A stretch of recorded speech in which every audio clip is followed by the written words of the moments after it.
let's talk about life and also art and also life. We're here in my friend Maggie's studio. It's beautiful. We're sitting on the ground. Where else would you be if you were watching an artist paint? I literally can't paint or draw anything.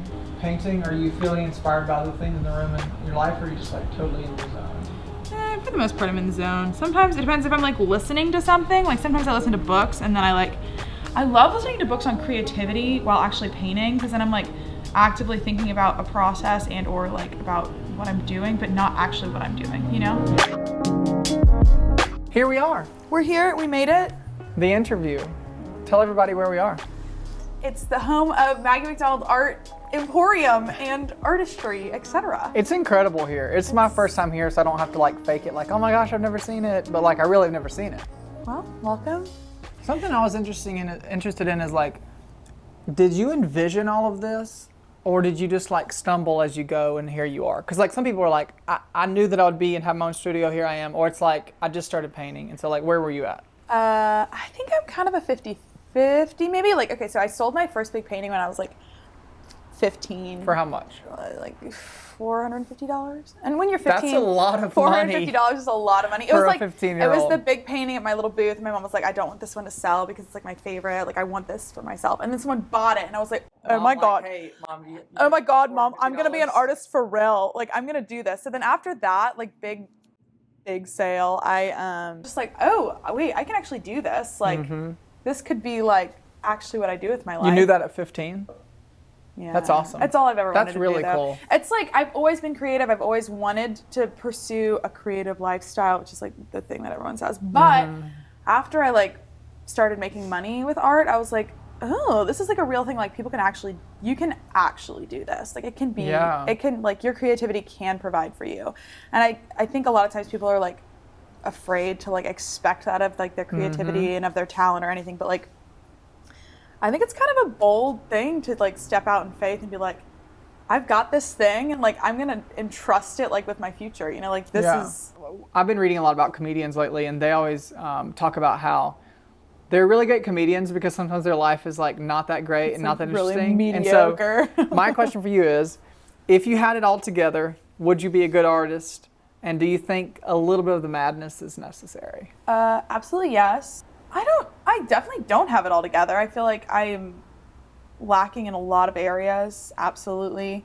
I can also feel myself moving toward a direction that has a lot more structure and a lot more like... But you know what? I don't think I'll actually ever get there. I think that's kind of like a... You learn to get more efficient with it? Because like, we used to record a YouTube video every week and try to post one every week, and now it's like we try to go and record 4 in a day. That's smart. So it's not like I'm being less creative, I'm just being smarter with my time. Or like, I'm gonna lay out these 5 canvases instead of laying out one a day, you know, like, well, like or however there's you do stuff it, you know? like that. So also I think a lot of that like efficiency comes with like when you have a good workspace that's laid out for you to be successful. So I think I'm on the right track to be successful. Yeah. I mean, literally, like everywhere I turn, there's like something beautiful. It's cool to see not just, oh, here's my room or my closet in my room where my stuff is. This is like, this whole space is like the culmination of what you're trying to do. Yeah. My last studio was a spare bedroom. So I haven't had like an actual proper workspace in probably like a year and a half. And then 3 months ago, I like got to move in and like. But you've worked really hard to get here, so just enjoy that. Yeah, too. no, I absolutely. This was not without a tremendous amount of actual physical effort on my part. I felt like a contractor for about a year and a half. As a female business owner, I think at 23, having all this is amazing too. And like sometimes with creativity, you have, so videography, design, art, whatever, you have such a large group of people that are doing it kind of as a side gig or for fun, that when you have the people that are actually trying to do it full on out, you're not the starving artist because it's your thing. You're doing it full time. And then you have this whole other group of people that are kind of just doing it, you know, as a side gig, which is great. But it kind of maybe casts that onto the whole other group, you know? Yeah, it's almost like it casts, not like, I don't want to say a shadow because it's not a bad thing, but it maybe like manipulates the perception a little bit of what like an artist, a visual artist, a young visual artist in our day and age is or should be or is expected to be or can be. I feel like sometimes you forget that your journey does not need to look like anyone else's. And it's honestly better for it to not look like anyone else's because otherwise it's just kind of like, then you're just a cookie cutter. But I love that. yeah. Your parents, I've met them like a few times, but like when I see your mom, I'm like, she's amazing. And so like, how have they encouraged your pursuit? Where in a lot of stories I hear, parents are very not encouraging of their child's artistic or creative pursuits. So I feel like I know a lot of people who are very creative or have that like mindset and always want to do something with it, but they don't have the backing, I guess, that someone whispering in their ear like, well, if that's what you want to do, like that's what we're gonna do. Good luck. Like I come from a family of extremely creative people. My mom's an artist. She's an incredible textile artist and a seamstress, and she makes jewelry. She's phenomenal across the board. Y'all moved here from California too. Yeah, we to moved South here from Carolina. California, so we're like West Coast-ish. I am incredibly blessed, and I have parents who listened to me when I was 15 when I said I wanted to be an artist, and they said, okay, great. That's beautiful. How can we help? You can make good money selling art. It's not a joke. It's not like some, it's not a hobby. It really isn't. And if you treat it like a business. Especially when you're dead, right? Can you make even more when you're dead? That is true. It's not a hobby. It's a business. Yeah, and I feel like, 100%. he's seen enough / witnessed enough response to my work to like, kind of also like be like, wow, that's like, this is legit. If you search the taste gap, I didn't make it, but it basically talks about there's a gap in between the things that we see, I love this looks amazing, and then us being able to make those things. Absolutely. And he just says, basically, the way you get from here to here is by doing and doing and doing. This still doesn't look like this, it doesn't look as good, but like you just eventually get there, and like we never arrive, but I think the idea of the taste gap says, it's okay if I see something beautiful, or like if I'm in my writing session now, it's like I read an amazing book, but I know I can't write that yet, but I'm going to keep reading and writing. Until I write it. This whole like idea goes with when people are like, this is especially relevant when you're talking about abstract art. I feel like there's a lot of criticism. People say things like, my 6th grader could do this, or, like, oh, I could do that. Like if people don't know you're the artist and they're talking about your work and you're like standing behind them, like listening for the compliments, because who isn't fishing for compliments, let's be honest. Yes. And you hear someone say, oh, I could do that. And the thing is, honestly, maybe, but you didn't, so it's like that thing, like, okay. half of the battle is like the actual action. So it's my theory of the people that sit in the football games in the stands and drink are like, beer and footlong hot dogs let's go, and say, we're playing I really could do well that. today, boys. But it's like, who's we? You're not part of this. I can't You didn't believe take you action. didn't run that way. It's like, you're eating a footlong hot dog and a beer. Shut up. And it's the same way. People look at the dentist and say, I can check somebody's teeth. It's like, at any profession, I think LeBron or someone said, being a professional, like, is making something look easy. That's the point. Absolutely. True. Absolutely. So do you see a correlation between, like, your feelings and art? Absolutely. And then second part of the question is like, I feel blank, I need to go paint. This is gonna sound moody, but when I'm really sad, I like to paint. Yeah. I'm like I feel like I'm always trying to be like a positive, upbeat person. So when it like hits, it's like, oh, it's time. Like I gotta get some paper. You know what I mean? 100%. A lot of people not in this world trying to get into it, they just think, oh, when I feel it, I go to the paper. When I feel it, I go to the editing room or whatever. It's like, nah, not really. Not usually. Like when I feel good, No. Oh, it's usually when I feel bad. Yeah. That sounds that, or when I feel like I'm under a time constraint and I've said, I'm going to do this for this person, or I'm, I work really well under pressure and I work really well when I'm like, 100%. like feel moody and dark and want to like, scribble in a corner. Have you always embraced alone time, or is it something you've had to work with? Okay, so I'm an extreme introvert, but I also know that I love alone time. Like I love sitting by myself and not talking to anyone, and there's kind of a certain point at which I get this feeling like, okay, it's like maybe time for you to like take a step back and like not see anyone for a couple of days or whatever like this. So a couple of days, that's good. I mean, it's impressive. I don't know, how often does that really happen? Yeah. Who knows? But I mean, there was last year, I took a big trip completely alone. I went to Iceland for a month and, That's amazing. What is one experience where you've seen somebody impacted by your art, or you've been moved by them now having this piece of yours? Because moments like that to me are like, this is why I'm doing it. I'm going to remember this as a little motivation. So at my senior show, I did an entire portrait series about women from art history that I felt like didn't quite get enough. I don't want to say credit, but kind of aren't the most talked about famous artists. You know, when you hear about famous artists, you hear about people like William de Kooning, but no one ever talks about Elaine de Kooning, who is basically the backbone of William de Kooning. Wow. So like that kind of concept, like the wives of famous artists, a lot of times it was the wives of famous artists that kind of just, they're famous, but not as famous. And you know, in history class, you don't talk about them unless it's the women in art history class. So I just basically picked 7 women that I painted on canvas. I wanted to just like kind of celebrate them, I guess. And a lot of people were really impacted by that, and I did a whole catalog and like wrote a whole thing about each one of them, and that whole experience was really meaningful to me, like just as an artist, because I felt like I was, you know, paying homage somehow to these like past lives of these women who I really like admire.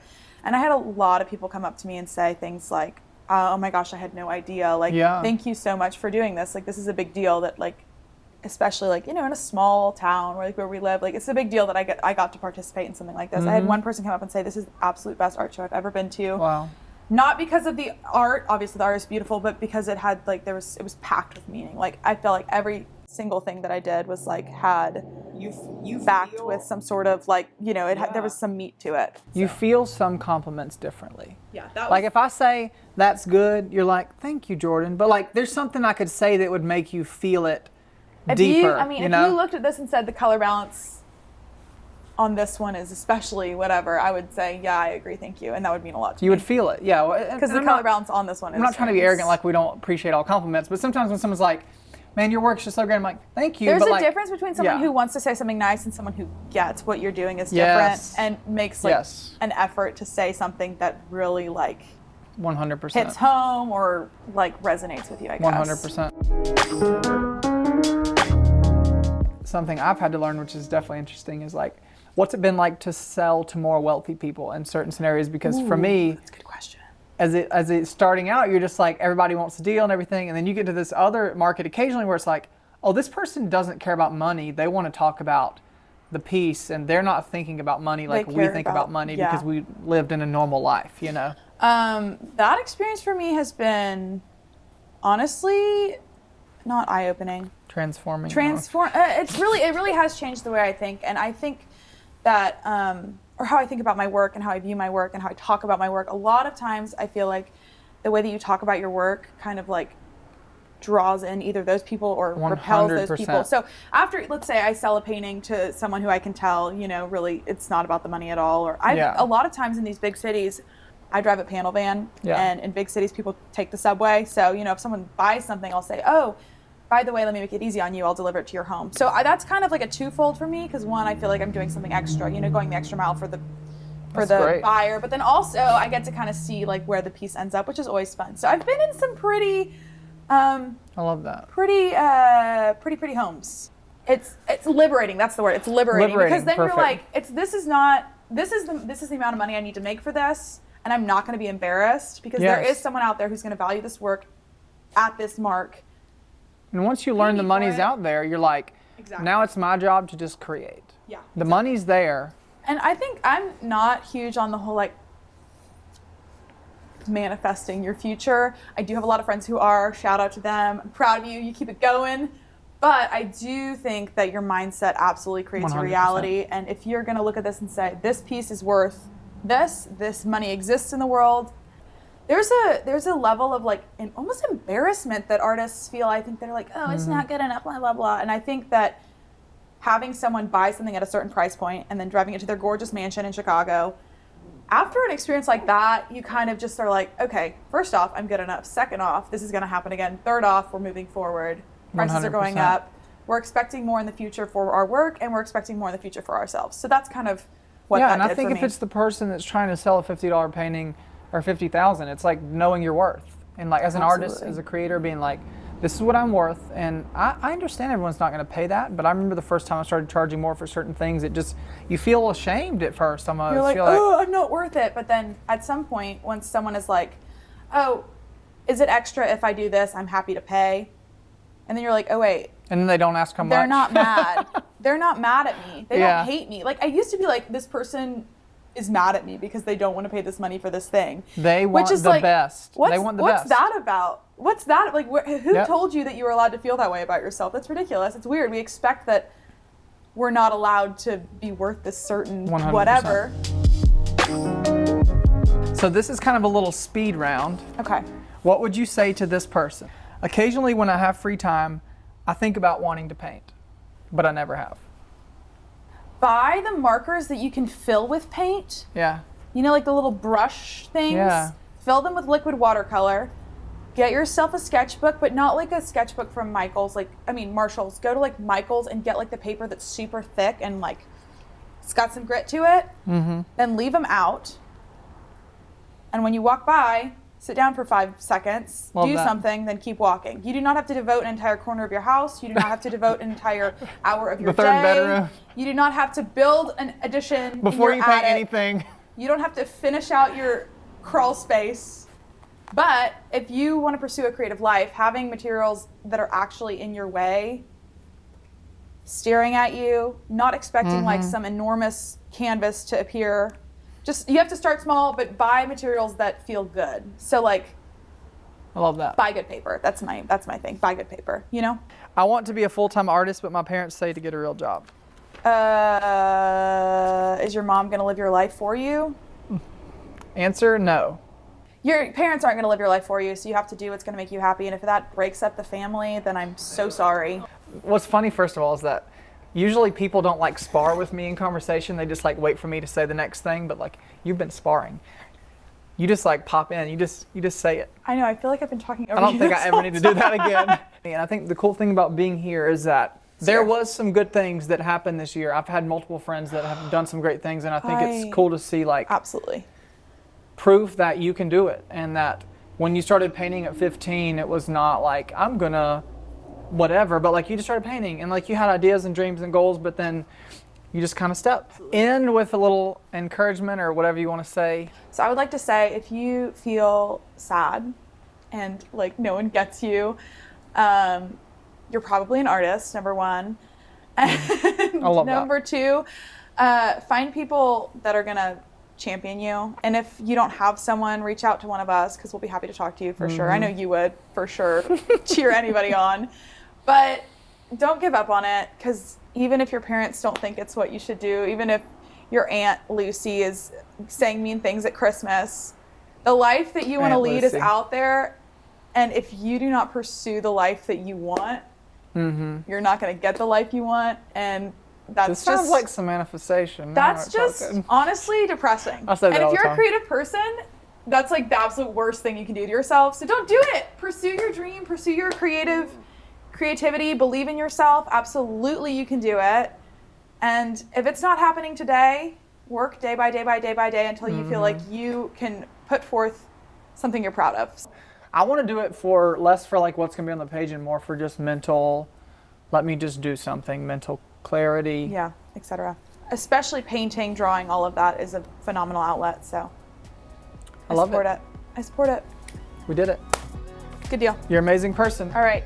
Thanks so much for watching. Leave your thoughts or questions in the comment section below and I'll reply to each one of them. Also, don't forget to subscribe to my channel if you're interested in more videos on faith, creativity, and entrepreneurship.